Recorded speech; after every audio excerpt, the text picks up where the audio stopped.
We all love a good meal that's full of flavor, but healthy at the same time. And guess what? The key to that is herbs and spices.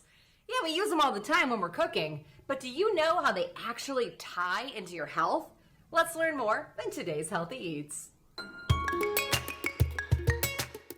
Here to teach us more is registered dietitian nutritionist Vicki Shanta Ritelny. Now, Vicki, I think we need to answer the big question, and that is, why are herbs and spices so good for us? Herbs and spices are a powerhouse of medicinal benefits. They have so many properties. They are aromatics that have healing properties. In general, herbs and spices have been found to be a powerhouse of antioxidants, specifically something called polyphenols.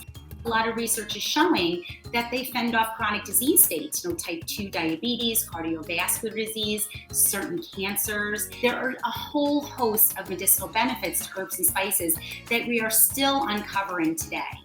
The other question that we may have is the difference between herbs and spices. When you think of herbs, you think of the leaves and the flower of the plants. When you think of spices, that is the roots, the bark. So cinnamon is the bark, the seeds. So in coriander, you think of the seed.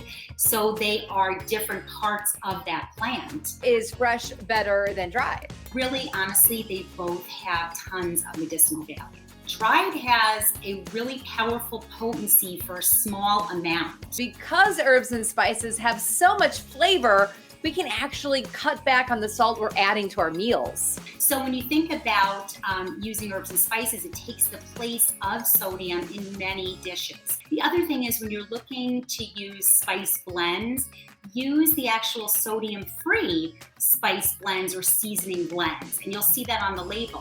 All right, Vicki, you're gonna show us how to put our herbs and spices to work with a tasty recipe. What are we making today? We're making spice date coconut walnut bites.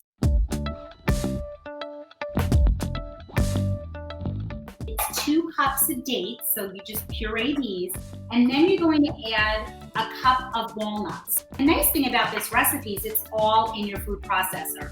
And then you're going to add your shredded coconut. Make sure it's unsweetened coconut. And then I'm going to add a little teaspoon of vanilla. And the spice blend that I'm using today is garam masala. It's an Indian spice blend. It's got a variety of spices: black pepper, cardamom, coriander, and cinnamon. And then a little pinch of salt. And then we're just gonna pulse this together.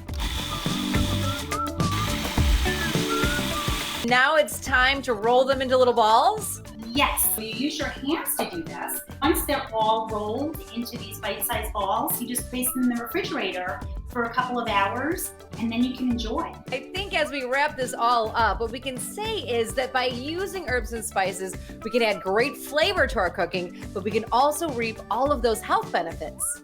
Yes, using herbs and spices, like I mentioned, is a powerhouse of medicinal value. Utilize a variety of herbs and spices to decrease the sodium in your cooking, but also to add flavor. So it's so important to use them. Vicki, thank you so much for sharing that recipe. All right, we want to hear from you. What are your favorite herbs and spices to cook with? Stay social with us and share. Just find us on Facebook. Search for Living Healthy Chicago. You want more content about living healthy? Well, it's easy. Check out these videos right here and subscribe right here for more.